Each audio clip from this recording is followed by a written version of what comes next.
It was a crisp Sunday morning in a small, picturesque town nestled in rolling hills. The streets were lined with modest houses, their gardens frosted with dew, and the church stood in the heart of the town, its steeple reaching toward the heavens. Inside, sunlight streamed through stained glass windows, casting vibrant hues on polished wooden pews. The air was thick with anticipation, for an announcement had spread like wildfire. Former President Donald Trump and his young son, Barron, would be attending the service. The news electrified the quiet community. It was an event the likes of which the town had never seen. Residents flocked to the church early, whispering in hushed tones about what might have brought such high-profile figures to their humble parish. Amid the murmur, Father Matthew, the church's priest, prepared his sermon in the sacristy. Though a man of steadfast faith, he carried an inexplicable heaviness that morning, as if the Spirit was urging him to confront something deeper within himself. When the Trumps arrived, escorted by a discreet security detail, a hush fell over the congregation. Donald Trump, towering and imposing, walked in with a rare solemnity. Beside him, Barron, tall for his age and reserved, clutched a small Bible. His wide eyes darted around the sanctuary, curiosity mingling with a touch of shyness. As they found their seats, the room buzzed with unspoken questions. The service began as usual, with hymns and prayers, but when Father Matthew ascended the pulpit, an unusual tension gripped the room. His voice, steady at first, trembled as he spoke. Today, we gather not just to worship but to confront the truths we carry in our hearts. Donald sat still, his expression unreadable, while Barron leaned forward, his youthful face reflecting intrigue. Father Matthew's words soon veered into uncharted territory. In this sacred space, we often focus on judgment rather than compassion. Yet today, I feel compelled to speak of forgiveness, of humanity, and the transformative power of small gestures. The priest paused, his gaze sweeping over the congregation before settling on the Trumps. His next words caught everyone off guard. "Mr. Trump, young Barron," he said, his voice quivering but resolute, "I must confess something." The church grew deathly silent. Barron glanced up at his father, confusion flickering in his eyes. Donald's brow furrowed, his protective instincts visibly heightened.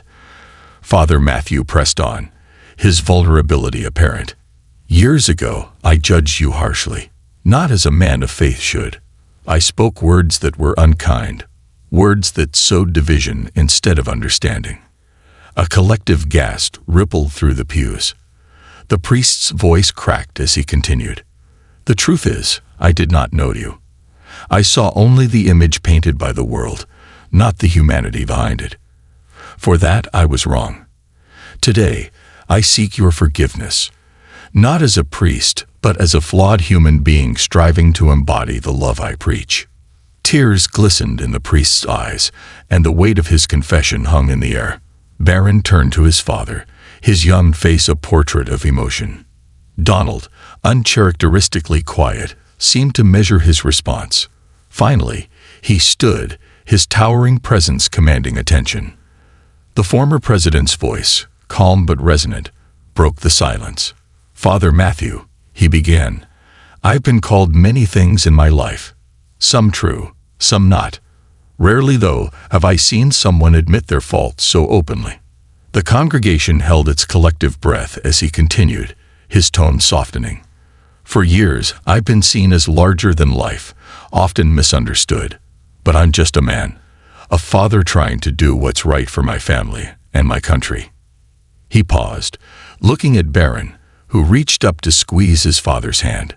"Hearing your words today reminds me that none of us are perfect. Forgiveness is not easy, but it's what heals and unites." He turned back to the priest. "I forgive you, not because it's simple, but because it's necessary." The congregation erupted into applause, a release of pent-up emotion. As the clapping subsided, a small voice broke the quiet. "Can I say something?" Barron stood, his cheeks flushed with courage. His father gave him an encouraging nod.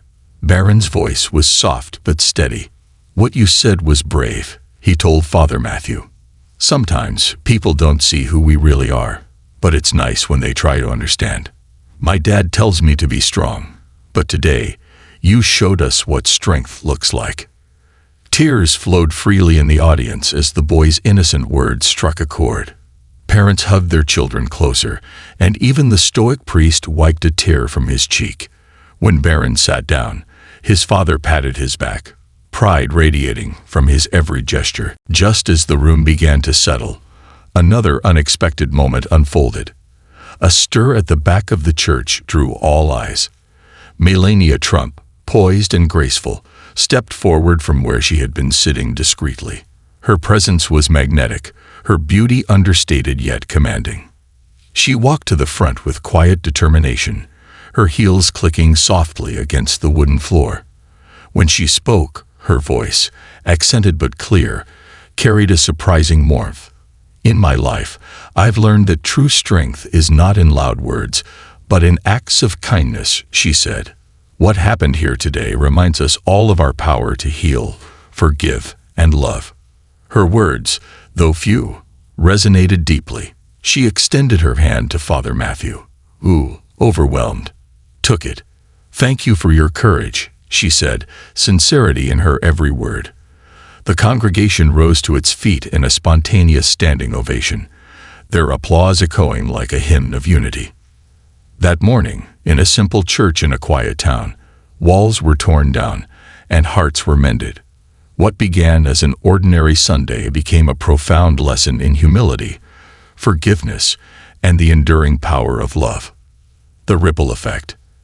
As the standing ovation subsided, the atmosphere in the church transformed into something extraordinary. The congregation, once divided by assumptions, biases, and whispered judgments, now felt bonded by a shared moment of raw humanity. Yet the story wasn't over. What happened next would ripple far beyond the church walls. When the service concluded, Father Matthew stood at the door as usual, shaking hands with parishioners as they exited. But this time, there was a palpable difference. People lingered, their eyes glistening with unspoken emotions. Families exchanged hugs. Neighbors who had barely spoken to each other for years found themselves laughing together.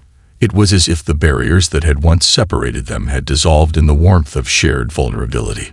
Donald and Barron, accompanied by Melania, approached Father Matthew. The priest looked exhausted but peaceful, as though a great weight had been lifted from his heart. Donald extended his hand, his grip firm yet sincere. "Thank you, Father," he said, his voice low but resonant.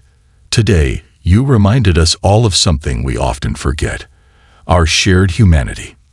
Father Matthew nodded, his voice breaking slightly as he replied, "And thank you for your grace and your willingness to listen." Before they could leave, a young girl with curly red hair and a shy demeanor stepped forward. She clutched a notebook to her chest and looked nervously at Barron. I just wanted to say I really liked what you said," she stammered, "about being strong. I get nervous in front of people too." Barron smiled, his initial surprise melting into kindness. "Thanks," he said, his voice quiet but genuine. "It's not always easy, is it?" The girl shook her head. "But you did great," she said, then quickly retreated to her parents, her face glowing with newfound courage. This small exchange didn't go unnoticed. It was a testament to how moments of honesty could inspire even the youngest among them. As the Trumps left the church, a crowd had gathered outside, not out of spectacle, but to be part of the rare unity that seemed to have settled over the town. A gathering in the hall. The church's fellowship hall, typically reserved for modest coffee hours, became the impromptu site of a larger gathering. Parishioners and townsfolk filed in, drawn by the lingering energy of the morning's events. The aroma of freshly brewed coffee and homemade pastries filled the air as people mingled. Donald and Melania, known for their formal appearances, surprised everyone by mingling with ease. Donald spoke with a group of local farmers about the challenges of small-town life, his tone unusually approachable. "It's tough work," he said, nodding thoughtfully as an older man detailed the struggles of maintaining his family's farm. "My father always taught me the value of hard work. It's something we need to honor more." Meanwhile, Melania knelt beside a group of children who had been coloring on a long table. One little girl handed her a crayon-drawn picture of a family holding hands under a rainbow. "This is beautiful," Melania said, her voice gentle. "What's your name?" "Clara," the girl replied shyly. "Well, Clara," Melania said, holding up the picture, "you've made something very special. Thank you for sharing it with me." Across the room, Barron stood near the refreshments table, holding a cup of apple cider. He seemed more at ease now, occasionally smiling at people who approached him.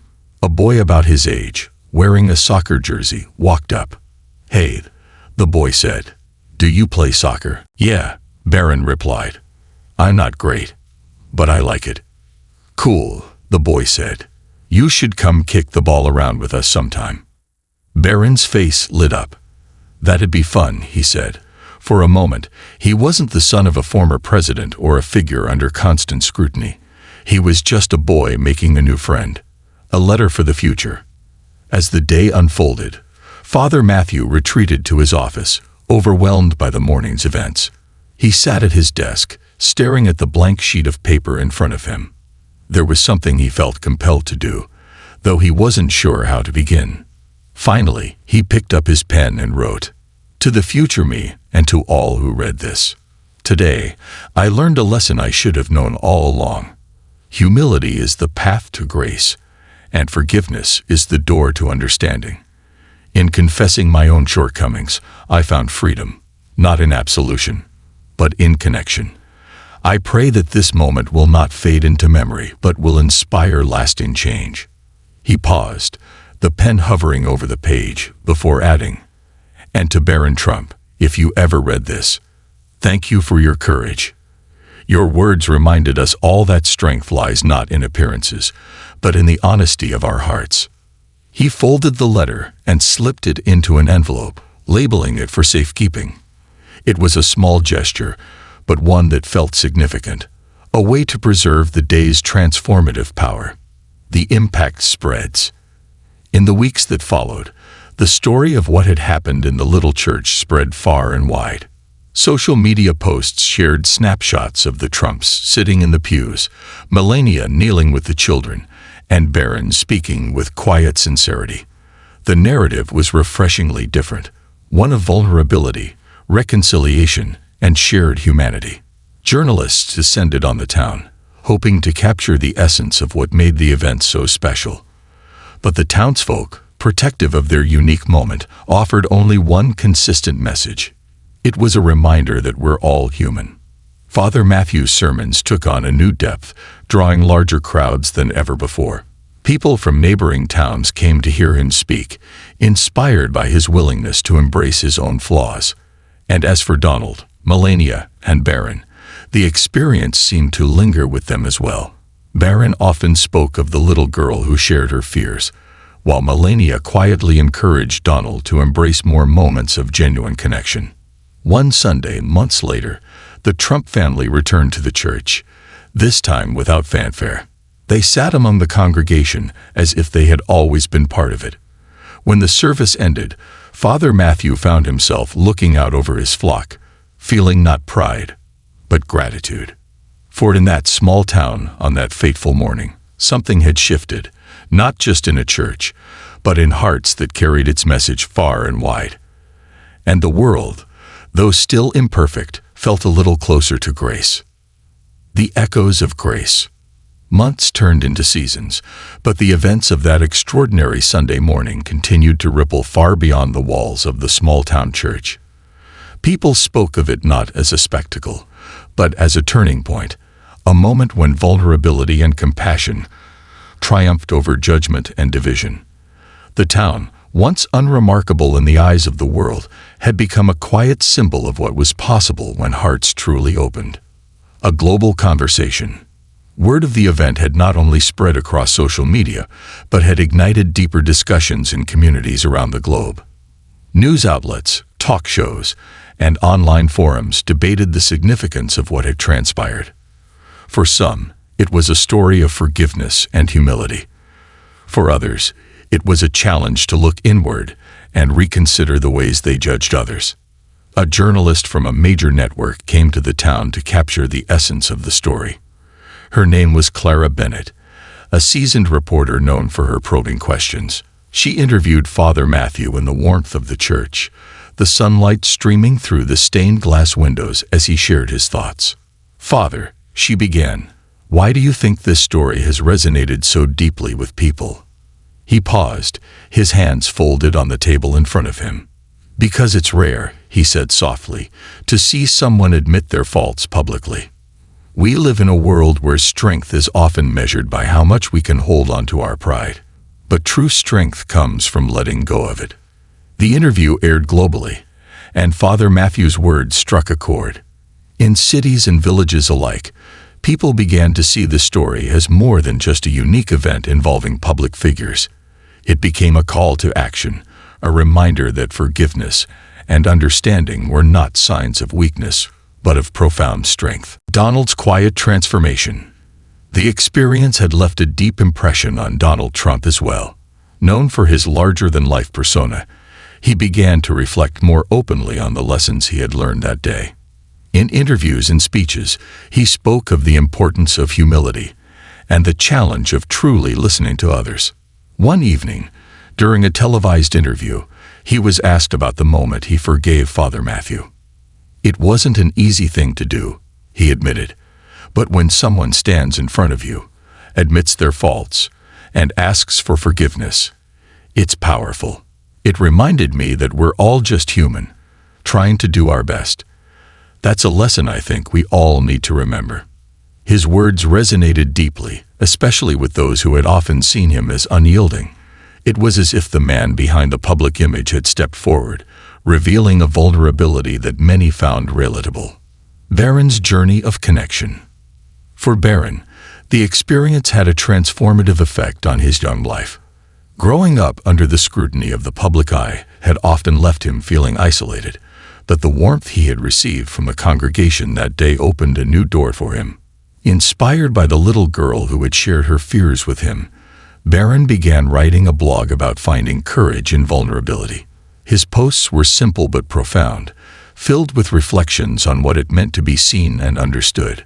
One of his entries read, "Sometimes we're afraid to show who we really are because we think people won't accept us. But I've learned that when we're honest, we give others permission to be honest too. And that's where the magic happens." His words resonated with young people across the globe. Messages poured in from teenagers who felt seen and encouraged by his honesty. Schools began using his posts as part of their lessons on empathy and communication. The church as a beacon. Back in the town, the little church experienced an influx of visitors.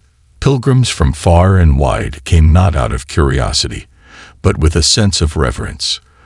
They wanted to stand in the place where humility, forgiveness, and love had converged so profoundly. Father Matthew, though humbled by the attention, remained focused on the deeper message. "This isn't about our church," he often said. "It's about what happens when we open our hearts to each other. Every community has the power to create a moment like this." The church began hosting workshops and retreats centered on reconciliation and understanding. People from different walks of life, religious leaders, educators, and even corporate executives, attended, eager to learn how to foster the same spirit of unity in their own spaces. Melania's legacy of kindness. Melania Trump, deeply moved by the events of that day, quietly took on a new role. Drawing from her own experience of speaking with children in the fellowship hall, she launched an initiative called Echoes of Kindness. The program focused on encouraging small, meaningful acts of compassion within communities. Schools were equipped with resources to teach children the power of empathy, while local organizations were given tools to foster open dialogue and understanding. At the launch event, Melania spoke with her characteristic poise. "The world can sometimes feel divided," she said, "but every small act of kindness creates an echo, and when those echoes join together, they can create a harmony that reaches farther than we ever imagined. A town forever changed." The once sleepy town had become a place of pilgrimage and a symbol of transformation. But for the residents, the greatest change was not the visitors or the attention. It was the way they now saw each other. Neighbors who had once been distant became friends. Families who had carried grudges for years found ways to heal. The church's Sunday services, once routine, became a time of genuine connection and renewal. One elderly resident, Mrs. Dawson, summed it up best during a town meeting. "We always thought our little town was too small to make a difference," she said, her voice trembling with emotion. "But now we know that even the smallest place can send ripples that reach the whole world." A message for generations. Years later, a plaque was installed at the church, inscribed with words that had become a guiding principle for the town. Strength is not in pride, but in humility. Unity is not in judgment, but in love. Let this place remind all who enter that small acts of courage can change the world. And so, the echoes of that fateful day continued to inspire. In that humble town, the lesson was clear. When hearts open, miracles happen, not just in a moment, but for generations to come. A lesson for yous all. The events of that crisp Sunday morning in the small town did more than touch the hearts of those who were present. They became a beacon of hope for people everywhere. From the humility of a priest to the vulnerability of a leader, from the quiet strength of a boy to the compassionate wisdom of a mother, the story wove together threads of humanity that transcended boundaries and beliefs. At its core, the story reminded us of a simple yet profound truth. Every act of kindness, every moment of humility, and every gesture of forgiveness has the power to transform not only individuals but entire communities. The little church became more than a building. It became a symbol of what is possible when we allow ourselves to see each other as human first, flawed, striving, and capable of growth. It taught us that strength isn't about perfection or power, but about the courage to admit our mistakes and seek reconciliation. For the viewers, the lesson is clear. Unity begins with understanding. Forgiveness heals not just the forgiven, but the forgiver. And compassion, especially when it feels most difficult, has the power to change lives. As the years passed, the ripples of that day continued to inspire. They reminded the world that no matter how divided we may feel, there is always hope for healing when we choose love over judgment and connection over isolation. And so, the story ends not as a conclusion, but as an invitation to each of us to carry its lessons into our own lives, creating moments of grace in even the simplest of places. For in those moments, we may find that the world can indeed become a little brighter, one act of kindness at a time.